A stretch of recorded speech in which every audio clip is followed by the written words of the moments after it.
Hello students, today we will do the exercise of electromagnetic waves. We start with question number 3. What physical quantity is same for X-ray of wavelength 10 raised to minus 10 meter, red light of wavelength 6800 angstrom and the radio waves of wavelength 500 meter. So lambda is different. But it is asked that which physical quantity is same. Now if lambda is decreasing, then the frequency should increase because lambda f is equal to c. So we know that lambda f, in the place of f we write nu, is equal to c. So if different radiations, here the radiations given are or electromagnetic waves are X-ray, red light and the radio waves. They have different lambda. So if they have a different lambda, their frequency is also different such that their product comes out to be c, which is the speed of light. Now this is the situation only when all these radiations, say X-ray, red light of wavelength and the radio waves, travel in vacuum. If their medium is different, then the speed will also be different. So as far as our question is concerned, all the radiations given are electromagnetic waves and they travel with the speed, or they propagate with the speed 3 into 10 raised to 8 meter in a vacuum. Now if the medium is different, then the respective speed will also be different. So this is 8.3. Here the velocity or the speed of this radiation in vacuum remain same. So all the radiation given are electromagnetic waves and travel with the same speed. So we write all radiations travel with same speed equal to c, that is the speed of light. Question number 8.4. A plane electromagnetic waves travel in the vacuum along the z direction. So it is given that the direction of the propagation is z axis. So the direction of propagation of wave is along z direction given. So we denote it by k cap. What can you say about the direction of its electric and the magnetic field vector? If the frequency of the wave is 30 megahertz, what is its wavelength? So the frequency is given, we have to find out the wavelength. Clearly the formula is lambda nu is equal to c. So we can find out the wavelength of this wave. However, they were also asked, what can you say about the direction of its electric and the magnetic field vector? Now, E cross B vector gives the direction of propagation of EM waves.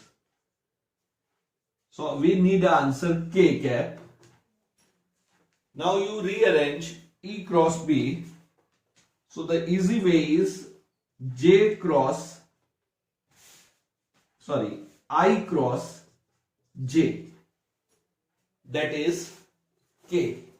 Or you can also write minus I minus J, then also it comes out to be K.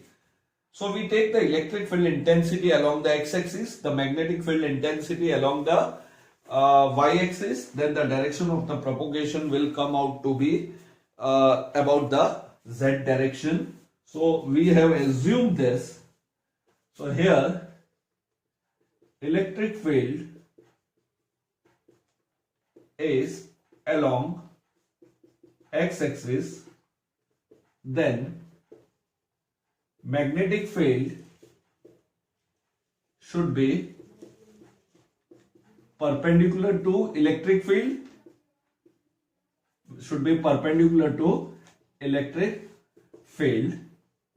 that is along y-axis. So electric and the magnetic field should be along x and y-axis respectively. Now it is given that the frequency is 30 megahertz. So nu is equal to 30 megahertz. That is equal to 30 into 10 raised to 6 hertz. We have to find out lambda. C we know is 3 into 10 raised to 8 meter per second. So lambda is equal to C upon frequency, that is nu, that is 3 into 10 raised to 8 upon 30 into 10 raised to 6. So we can write 3 into 10 raised to 7. So lambda comes out to be 10 meter. So this is the wavelength. See, the wavelength is very small, but the frequency is 30 megahertz. Then question number 8.5. A radio wave can tune into any station in 7.5 megahertz to 12 megahertz band. So we have the frequency range given for any radio station, that is say nu 1, that is equal to 7.5 megahertz to 12 megahertz. So nu 2 is 12 megahertz. So this is the range of the frequency of any radio station. We have to find out the corresponding wavelength band. So we know that general formula, we know that lambda nu is equal to C, where C remains constant, that is the speed of the light. Therefore, lambda 1 is equal to C upon nu 1 and lambda 2 is equal to C upon nu 2, that is the frequency. So we substitute this value, that is equal to 3 into 10 raised to 8 divided by 7.5 into 10 raised to 6, that is megahertz. So you can evaluate this and find out the lambda, and lambda 2 is equal to 3 into 10 raised to 8 divided by 12 megahertz. So 12 into 10 raised to 6. So it can be easily divided by 3. So we have 1.5 here. Sorry, 2.5, and here you have 1 upon 4. So you divide and find out this wavelength. Now we have to give the range. So here lambda 1 will be minimum and lambda 2 will be, so if the frequency is low, the lambda, this lambda comes out to be maximum and this lambda 2 comes out to be minimum. Because we know the frequency increases, the wavelength should decrease. So less is the frequency, more is the wavelength. So the wavelength band is from lambda minimum, that is equal to dash value, whatever value you get, that is SI unit meter, to lambda maximum, that is meter. So you find out this lambda range for this radio station. Now let us come to question number 6. Now this question can be orally done. A charged particle oscillates about its mean equilibrium position with a frequency of 10 raised to 9 Hertz. So here they have given the frequency of a charged particle, that is 10 raised to 6 Hertz. Now we have discussed this, a charge oscillating about its main position produce a oscillating electric field. Oscillating electric field in the turn produce a oscillatory magnetic field. Now the question asked is, what is the frequency of EM waves produced by the oscillator? So directly, frequency of EM waves is equal to frequency of charge oscillating. Therefore, frequency of EM wave is same answer, 10 is to 6 or yes 10 is to 9, sorry, they have given 10 is to 9, so same answer. So the charge oscillating is 10 is to 9 hertz, so EM waves is also 10 is to 9 hertz. So this is direct question for MCQ. You have to keep this in mind for MCQ, that is important.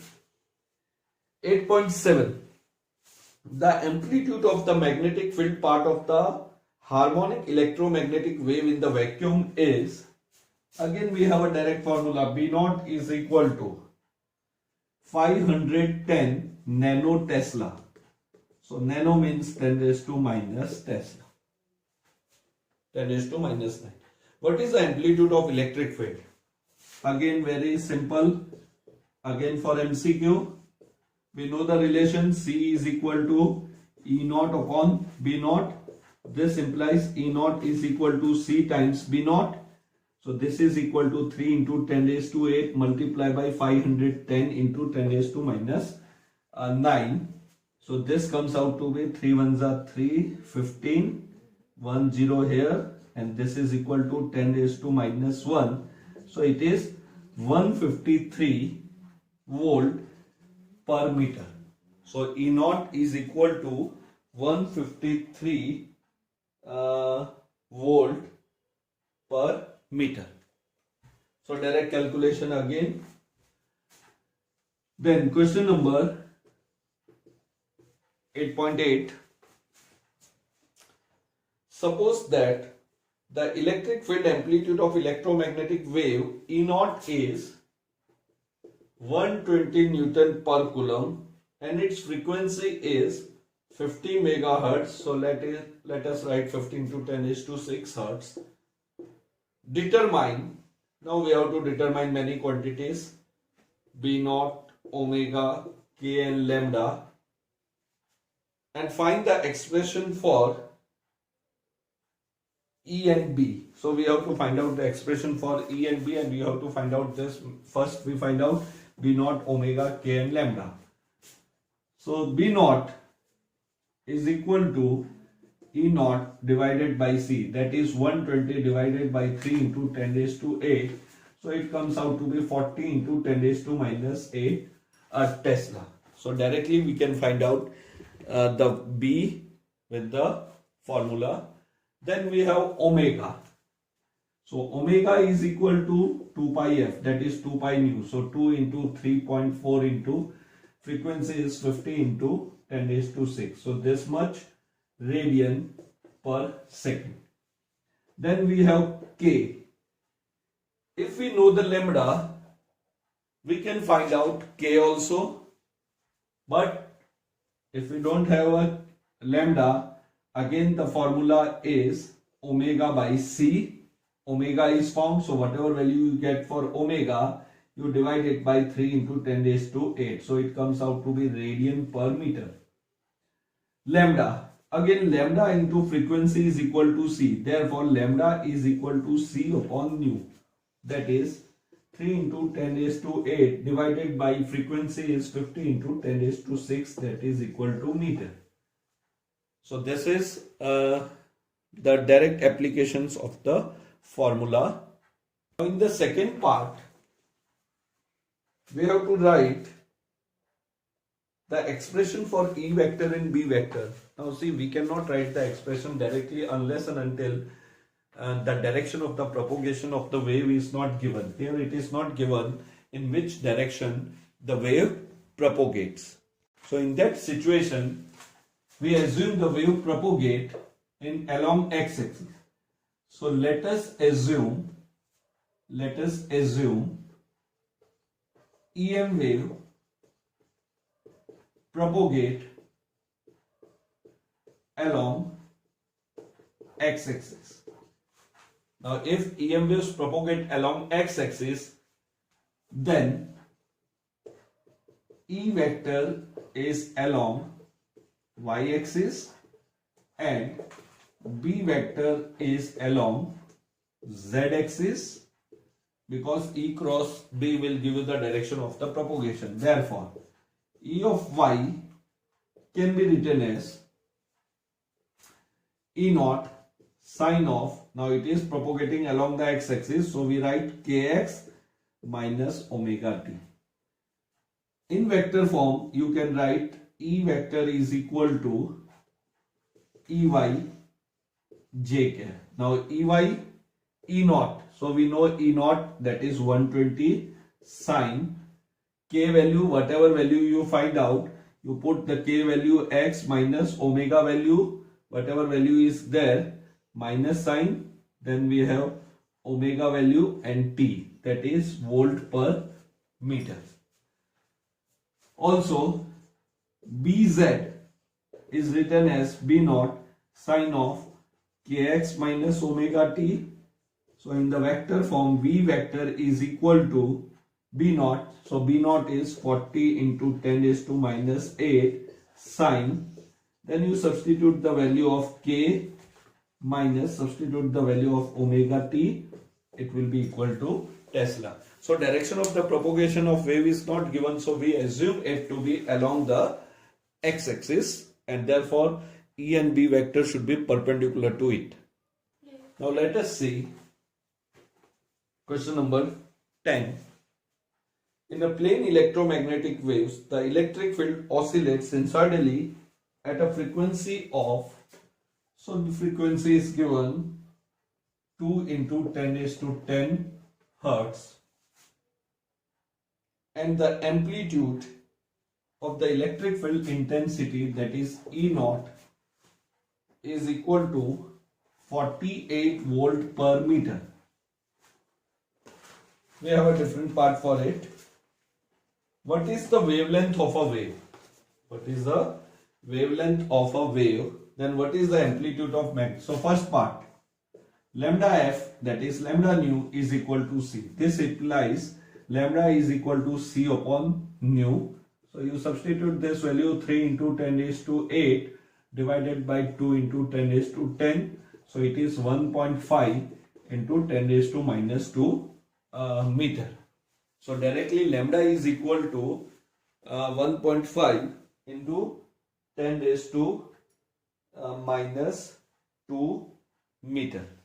Then we have to find out the magnetic field intensity. So B naught is equal to E naught divided by C, because E naught upon B naught is equal to C. Also you have to remember the magnetic field intensity is weaker as compared to electric field intensity. So 48 divided by 3 into 10 raised to 8.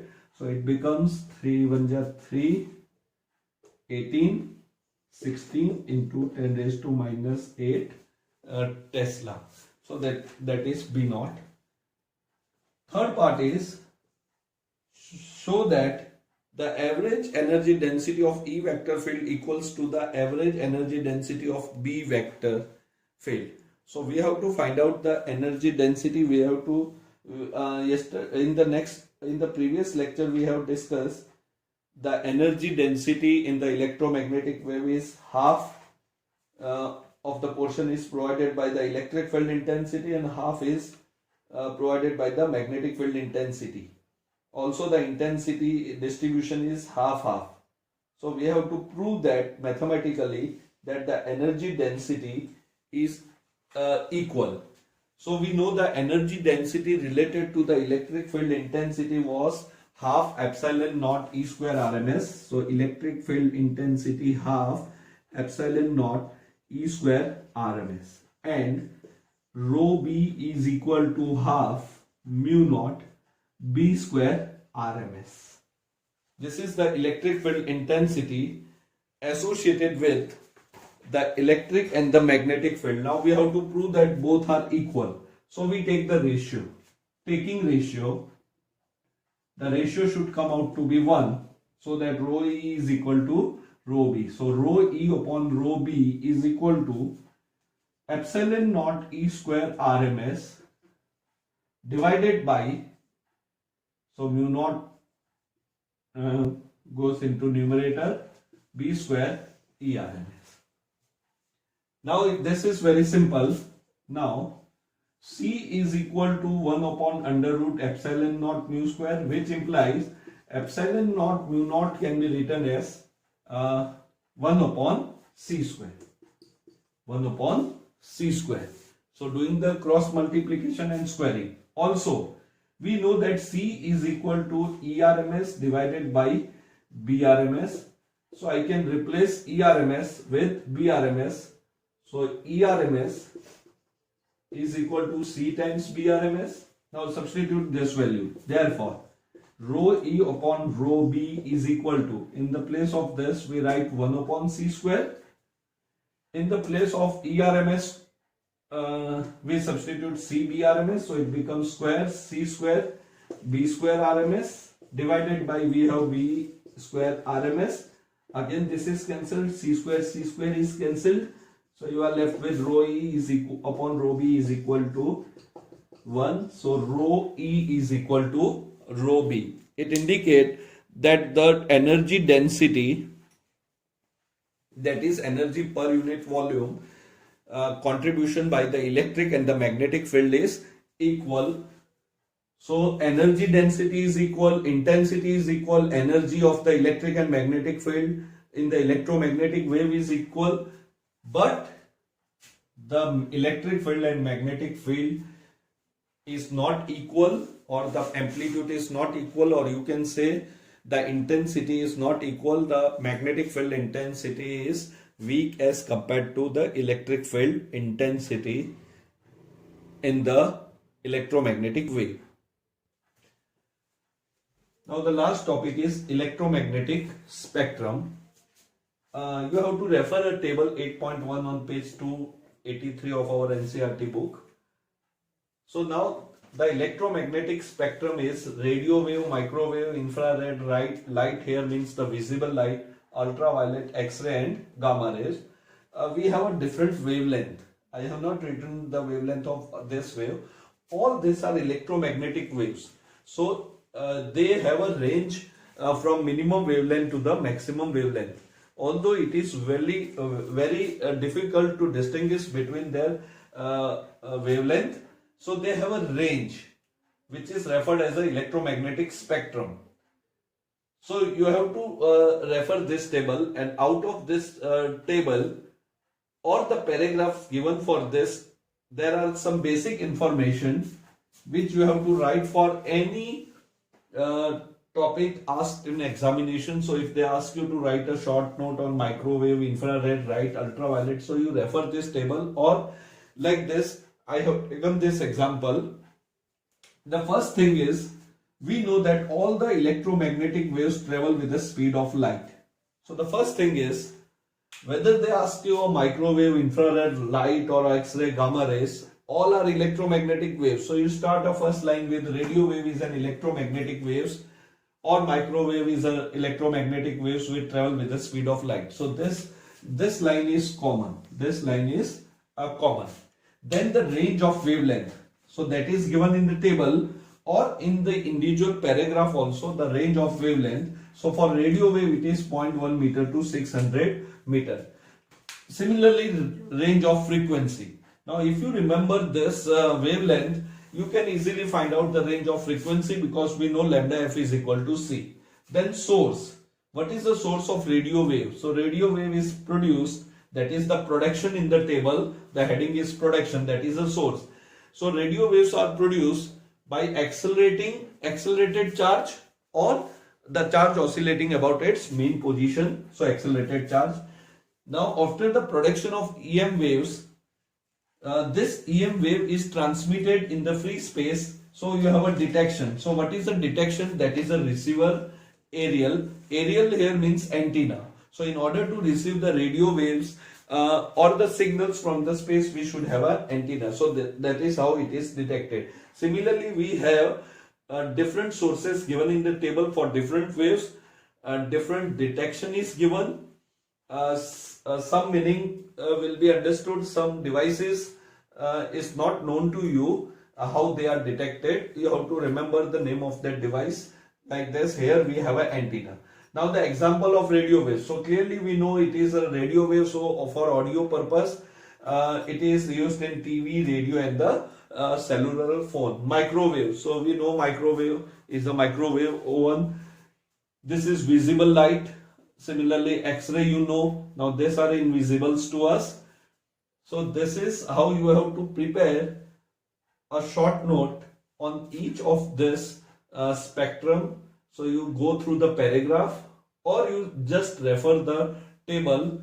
You have to write this first line common, then you learn the range of the wavelength, range of the frequency, what is their source, what is the detection, and the example of this wave. So this all was about the electromagnetic wave chapter. We wind up our chapter at this point. Have a nice day.